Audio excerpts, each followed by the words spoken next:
सभी दोस्तों का हमारे YouTube चैनल स्टडी 92 पर स्वागत एवं वेलकम। आज हम बात करेंगे, काफ़ी महत्वपूर्ण टॉपिक है संविधान का। भारतीय संविधान का क्या नाम है? उसका मंत्रिपरिषद।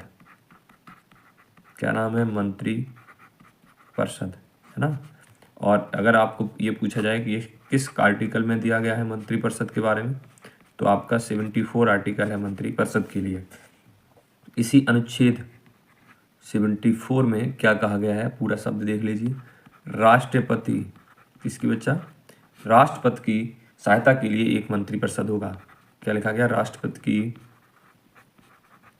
सहायता के लिए एक क्या होगा? मंत्री परिषद होगा। ठीक है, अब हम बात कर लेते हैं आर्टिकल 75 क्या कहता है वो देख लीजिए। प्रधानमंत्री, क्या बच्चा? प्रधानमंत्री प्लस क्या होते हैं? सभी मंत्री, सभी मंत्री। अब हम बात करें किसकी? अनुच्छेद 76 की। 76 कहता है कि इसके अंदर क्या होता है? एक महान्याय, क्या होगा? महान्यायवादी होगा। उसके बाद हम बात करते हैं अनुच्छेद 77 की। कहता है कि संघ सरकार के सभी कार्यों का संचालन राष्ट्रपति के द्वारा या नाम पर होगा। संघ मतलब केंद्र सरकार, संघ सरकार के सभी कार्यों का संचालन राष्ट्रपति मतलब प्रेसिडेंट, राष्ट्रपति के द्वारा या उनके नाम पर होगा। इतनी बात समझ गए? ठीक है, अब इसके पास एक और आर्टिकल बचता है जो है आपका अनुच्छेद 78। 78 ये कहता है, क्या कहता है कि पीएम के कार्य मतलब प्रधानमंत्री के कार्यों के बारे में बताया गया है 78 आर्टिकल में। ये सारे आर्टिकल्स हम एक एक करके पढ़ लेते हैं।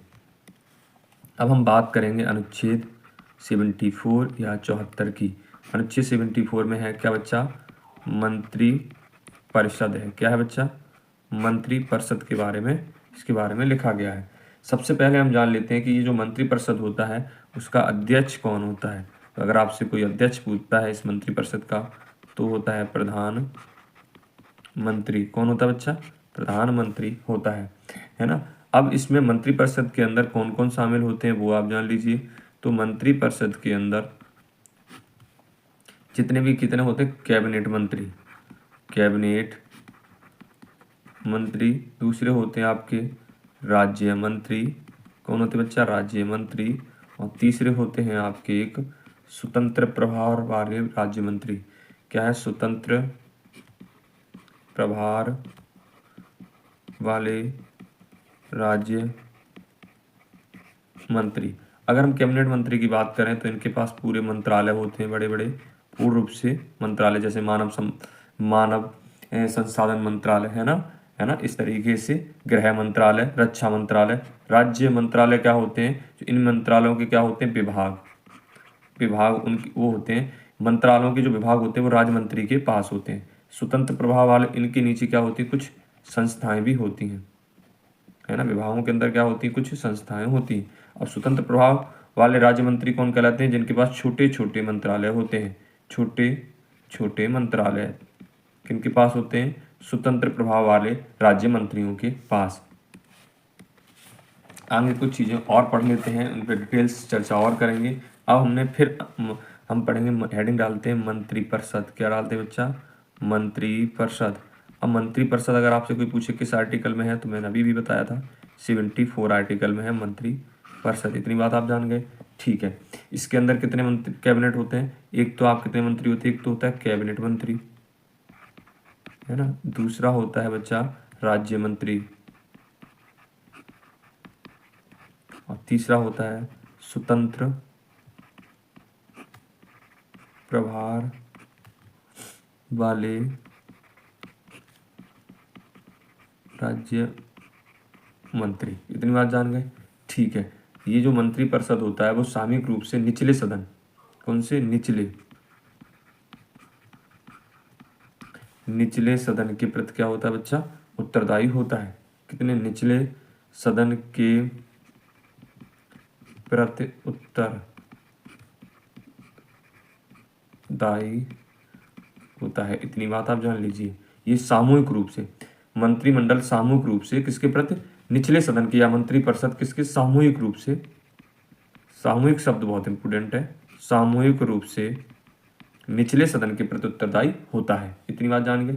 ये केंद्र सरकार और राज्य सरकार दोनों पर लागू होता है ना। जैसे केंद्र सरकार के लिए तो निचले सदन, निचला सदन क्या होता है बच्चा, हमारा लोकसभा होता है, उसके प्रति उत्तरदायी होता है। उसी तरीके से जो राज्यों की बात करें तो विधानसभा के प्रति सामूहिक रूप से मंत्रिपरिषद उत्तरदायी होता है। अगर हम बात करें कि ये मंत्री जो परिषद है, कौन, मंत्रिपरिषद सामूहिक रूप से उत्तरदायी, आप लिखते हैं उत्तरदायी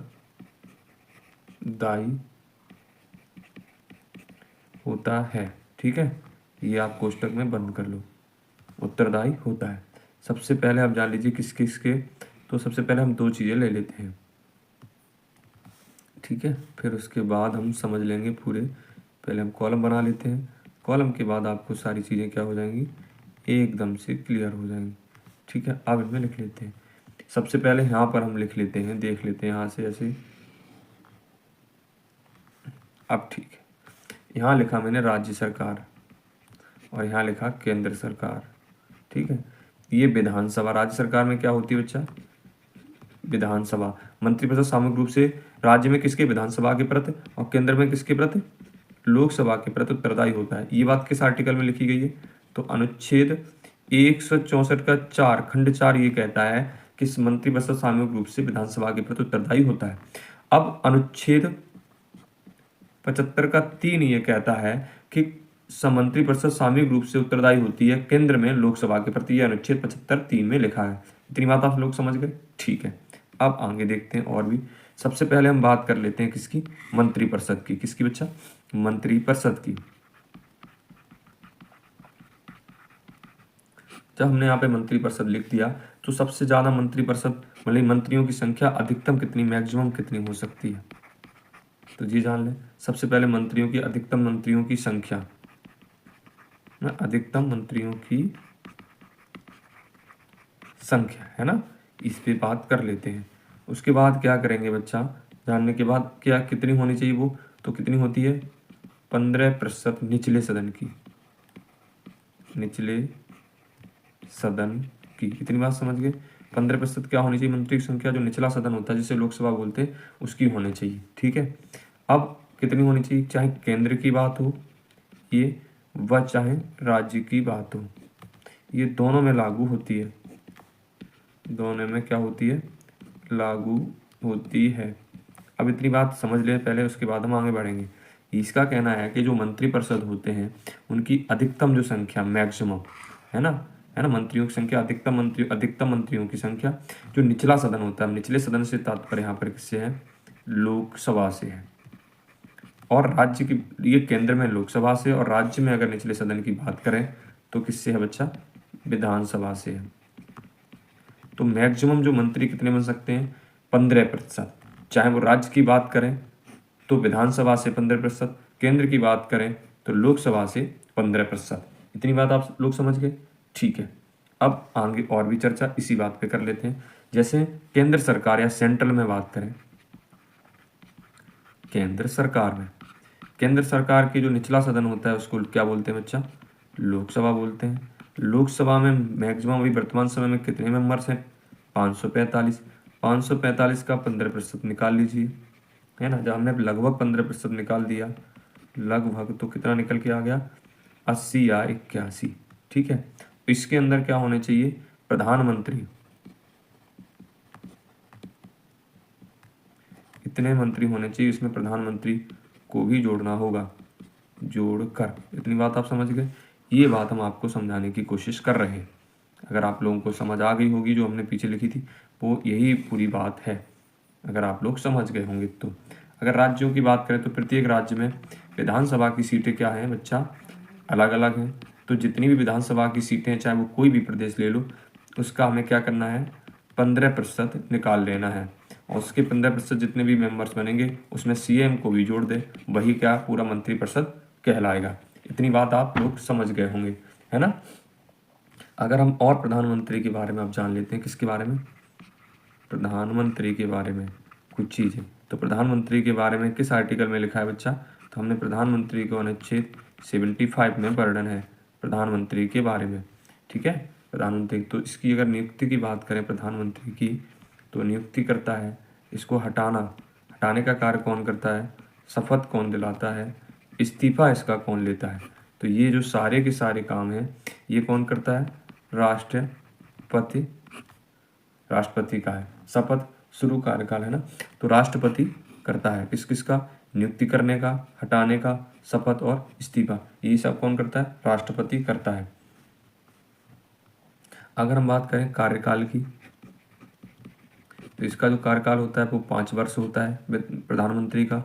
कम से कम आयु की अगर बात करें, कम से कम आयु की, तो कम से कम आयु कितनी होनी चाहिए, 25 वर्ष होनी चाहिए।